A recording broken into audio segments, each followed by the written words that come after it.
भारतीय संस्कृति में नागों को केवल जीव नहीं बल्कि देवता के रूप में पूजा जाता है। इन्हें शक्ति, रक्षा, धन और प्रकृति का प्रतीक माना जाता है। विशेष रूप से भगवान शिव के गले में वासुकी नाग, भगवान विष्णु की सैया शेष नाग और कई अन्य कथाओं में नागों का विशेष स्थान मिलता है। नाग देवता की अनेक कथाएं पुराणों और लोक कथाओं में मिलती हैं। इनमें से एक प्रसिद्ध कथा इस प्रकार है। बहुत समय पहले की बात है, जब पृथ्वी पर ऋषि मुनियों का तप और धर्म का शासन था। एक विशाल वन में एक बहुत शक्तिशाली और धर्मात्मा राजा राज्य करता था। उस राजा का नाम था जन्मेजय। वह बहुत ही पराक्रमी और न्यायप्रिय था, लेकिन उसके मन में एक गहरा दुख था। उसके पिता की मृत्यु एक सर्प के डसने से हुई थी। इसी कारण उसके हृदय में सभी नागों के प्रति क्रोध भर गया था। राजा जन्मेजय ने अपने पिता की मृत्यु का बदला लेने के लिए एक महान यज्ञ करने का निश्चय किया, जिसे सर्प यज्ञ कहा जाता है। इस यज्ञ का उद्देश्य था कि पृथ्वी के सभी सर्प अग्नि में आकर नष्ट हो जाएं। उसने बड़े बड़े ऋषियों और पुरोहितों को बुलाया और विशाल यज्ञ का आयोजन किया। जैसे ही यज्ञ प्रारंभ हुआ, मंत्रों की शक्ति से हजारों सर्प आकाश में खिंचते हुए अग्निकुंड में गिरने लगे। छोटे बड़े सभी नाग जलने लगे। नाग लोक में हाहाकार मच गया। नागराज वासुकी और अन्य प्रमुख नाग भयभीत हो उठे। उन्होंने समझ लिया कि यदि यह यज्ञ नहीं रुका तो संपूर्ण नाग जाति समाप्त हो जाएगी।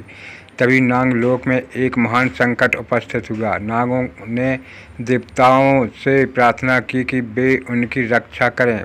भगवान ब्रह्मा ने इस स्थिति को संतुलन करने के लिए ऋषि अस्तिक मुनि को भेजने का निर्णय लिया। अस्तिक मुनि एक ब्राह्मण पिता व नाग माता के पुत्र थे, इसलिए वे दोनों पक्षों का समझ सकते थे।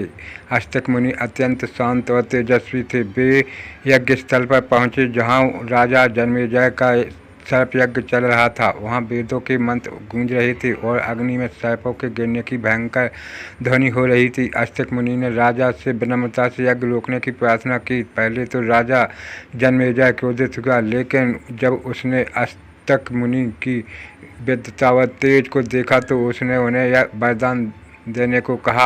अस्तिक मुनि ने कहा, हे राजन, यह यज्ञ अब बंद कर दीजिए। नाग जाति भी सृष्टि का हिस्सा है। यदि आप इन्हें नष्ट करेंगे तो धर्म संतुलन बिगड़ जाएगा। राजा जन्मेजय ने कहा, मैंने अपने पिता की मृत्यु का बदला लेना है। तब अस्तिक मुनि ने समझाया कि कर्म और भाग्य के अनुसार सब कुछ होता है और सभी नाग दोषी हैं। उनके वचनों से राजा का हृदय बदलने लगा। अंततः उसने यज्ञ रोकने का निर्णय लिया। जैसे ही यज्ञ रोका, नागलोक में शांति लौट आई। नागों ने राहत की सांस ली। वासुकी नाग ने अस्तिक मुनि को आशीर्वाद दिया और कहा कि भविष्य में जब भी मनुष्य नागों की पूजा करेंगे, उन्हें धन, सुख और रक्षा का आशीर्वाद प्राप्त होगा। इसी घटना के बाद नाग पंचमी का पर्व मनाया जाने लगा। इस दिन लोग नाग देवता की पूजा करते हैं, दूध चढ़ाते हैं और उनसे परिवार की रक्षा की प्रार्थना करते हैं। ऐसा माना जाता है कि नाग देवता प्रसन्न होकर घर परिवार को विष, रोग और संकटों से बचाते हैं। एक अन्य लोक कथा के अनुसार नागों का संबंध जल और भूमि की उर्वरता से भी है। कहा जाता है कि जब नाग देवता प्रसन्न होते हैं तो वर्षा अच्छी होती है और फसलें भरपूर होती हैं। इसलिए ग्रामीण क्षेत्रों में नागों को प्रकृति के रक्षक के रूप में देखा जाता है। भगवान विष्णु के गले में विराजमान वासुकी नाग इस बात का प्रतीक है कि भयावह शक्ति भी जब नियंत्रण में होती है तो यह कल्याणकारी बन जाती है। इसी प्रकार शेष नाग, जो भगवान विष्णु के सैया हैं, अनंत काल और स्थिरता के प्रतीक हैं। नाग देवता की पूजा का एक वैज्ञानिक पहलू भी माना जाता है। सांप प्रकृति में चूहों और अन्य हानिकारक जीवों की संख्या को नियंत्रित करते हैं, जिससे पर्यावरण संतुलित रहता है। इसलिए प्राचीन ऋषियों ने नागों को देवता के रूप में सम्मान दिया है।